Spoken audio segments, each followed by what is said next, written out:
Well, folks, I'm going to get started. I am both moderator and one of the presenters here alongside Sarah Brinker. Again, you heard me say we have the luxury of time.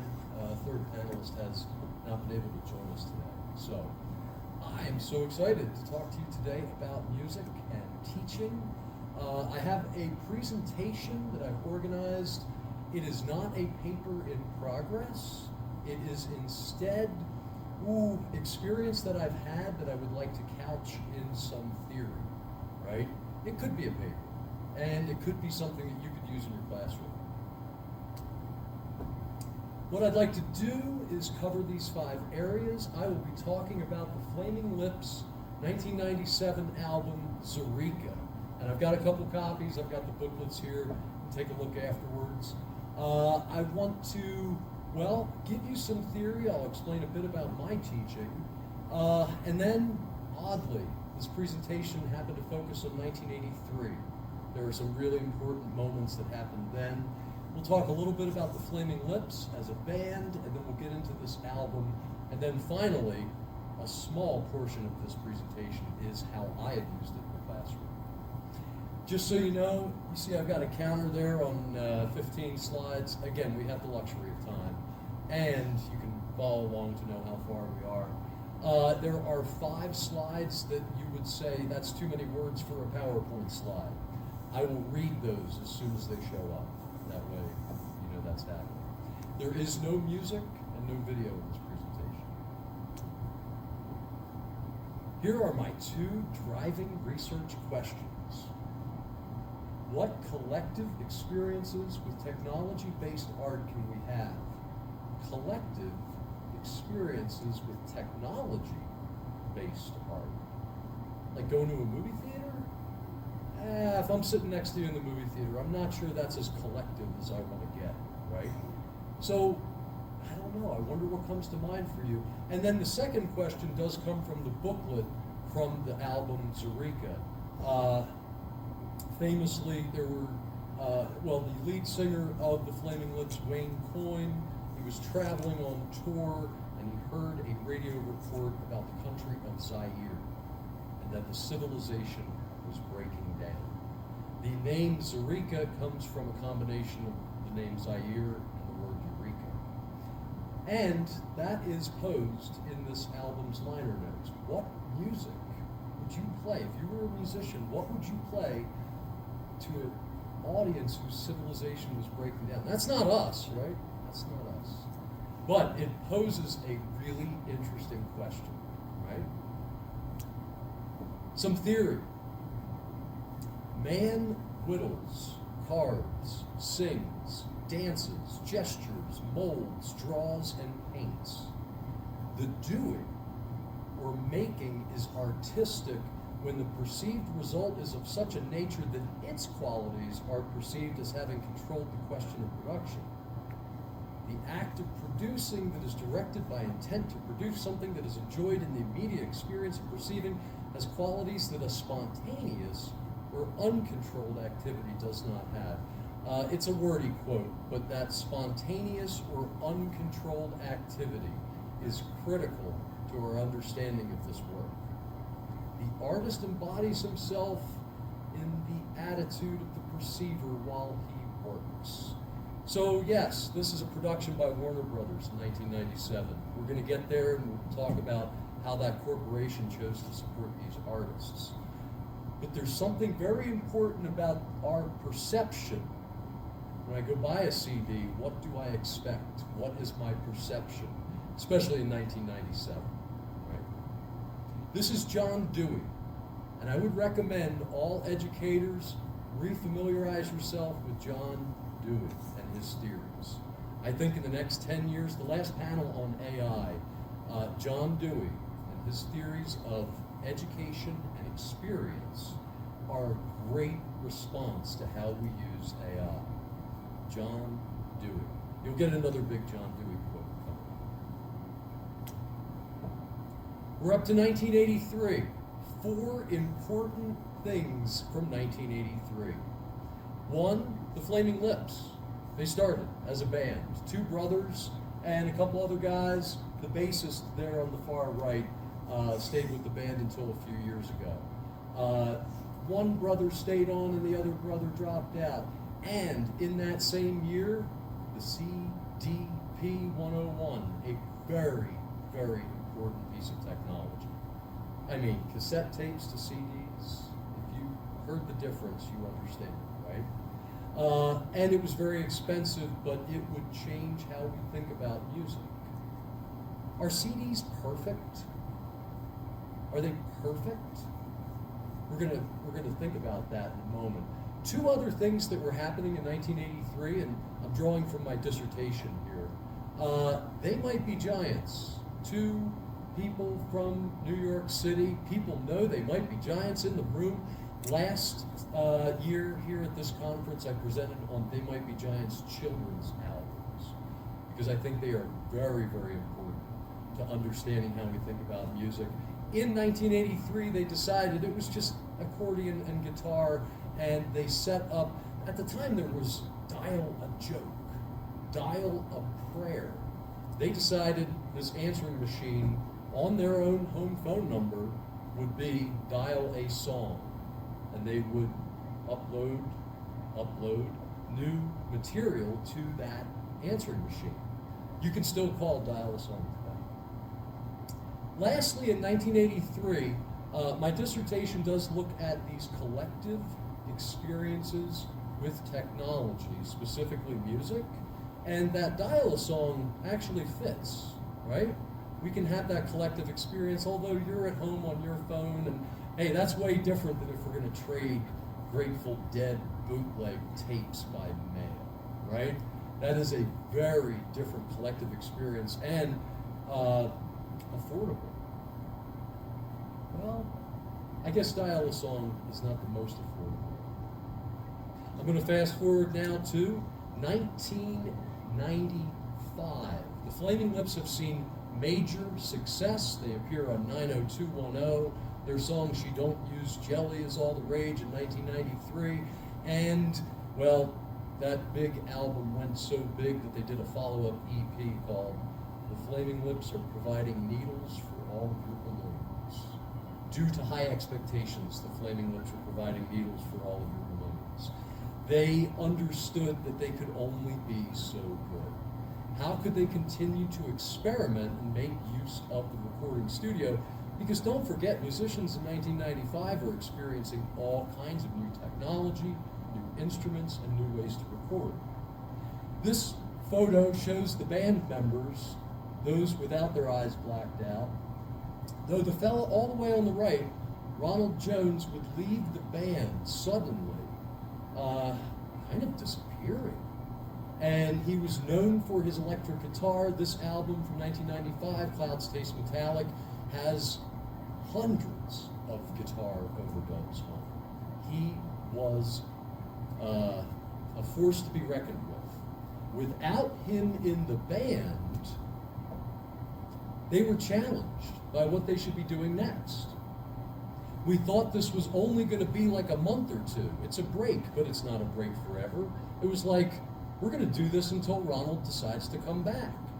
And Stephen and I, Stephen's the fellow with the black hair in the middle, Stephen and I just started to make this other type of music. If you saw the amount of music Stephen and I made, it's just insane. And the freedom of not having to deal with the guilt of not including Ronald, all these sorts of things that hinder creativity were unbounded. I get it. This is a place of privilege.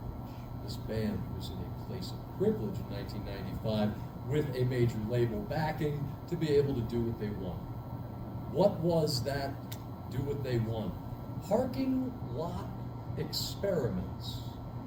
Let's record 50 different cassette tapes, and we will put 50 cars, or well, less than that, however many we can fit in a parking garage, and we will give each car a tape.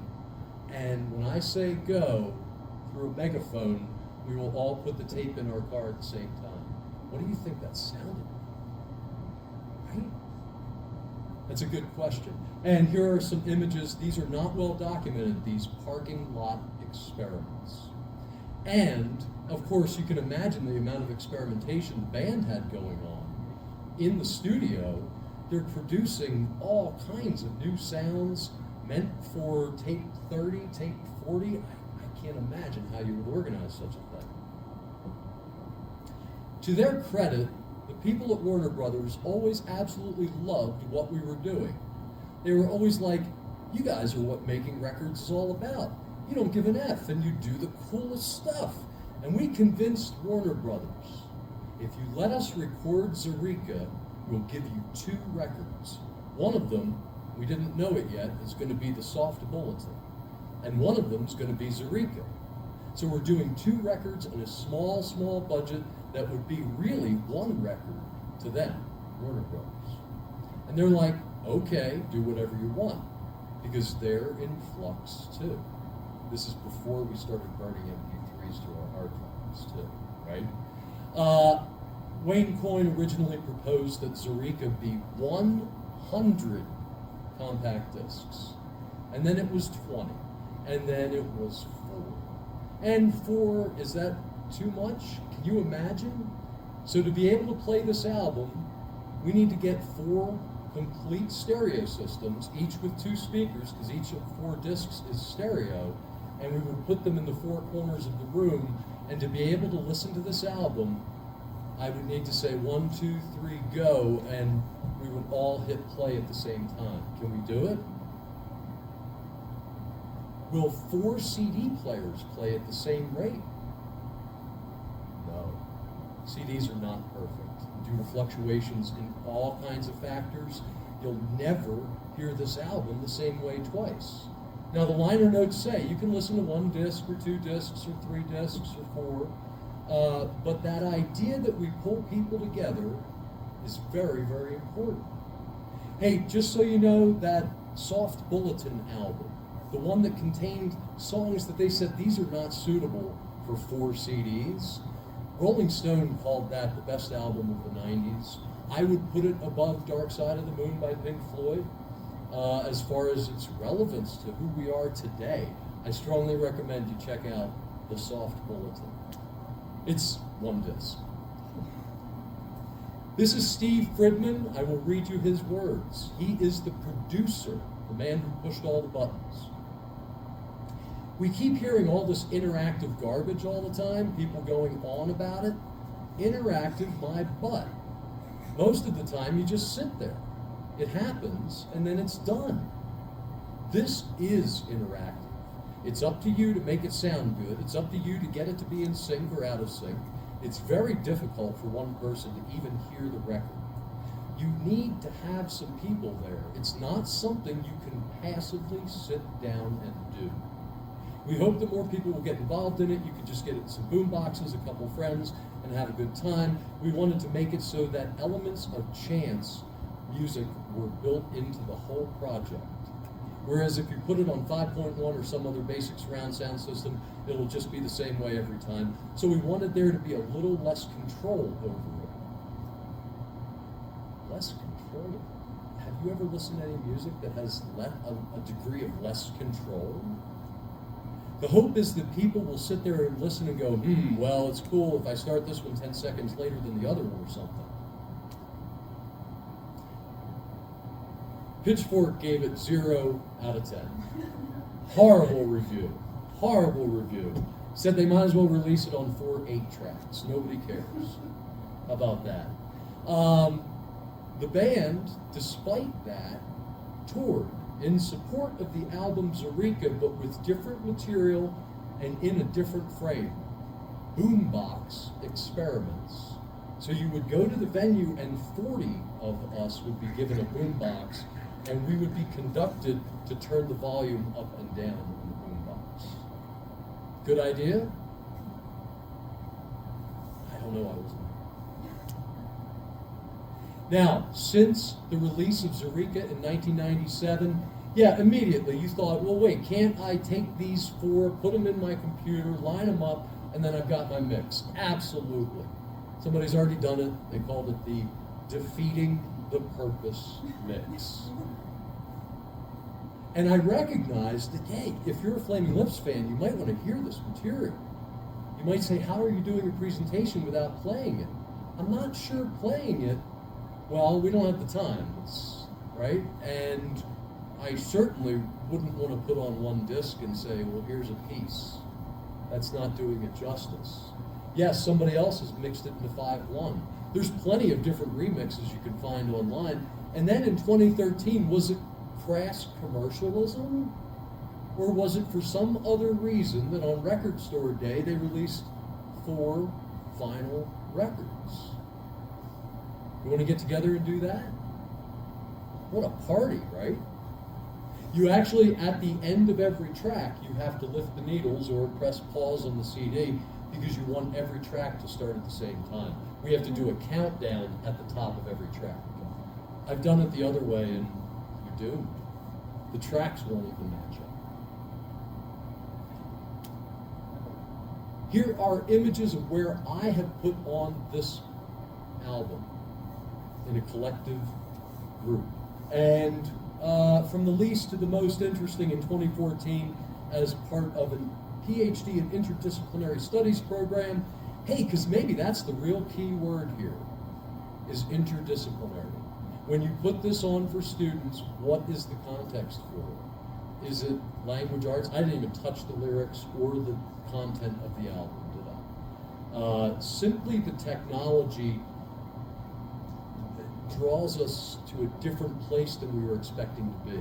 When you put it on in a sanitary place like the Cincinnati Marriott, attached to the University of Cincinnati, does it work as well? Well, you can't turn down the lights, I'll tell you that. In 2012 to 2015, I was teaching at Vermont Technical College, and as a capstone project for our Intro to Rock and Roll class. This was a wonderful thing to do with students in the last week of the semester. And I can tell you that students loved tracking down the sound systems, right? They loved it, and they brought in the biggest speakers they possibly could. It doesn't work if you've got 3 big systems and 1 tiny little system. By the way, and I kept it short to 15 slides, the Flaming Lips did release it was based in Australia, in fact, an MP3 iPhone project. And it was because a radio station started a petition, they got them involved, and that countdown, 3, 2, 1, go, was broadcast over FM. There was a live stream, and you were supposed to have your phone in your pocket, and it was supposed to wild ideas.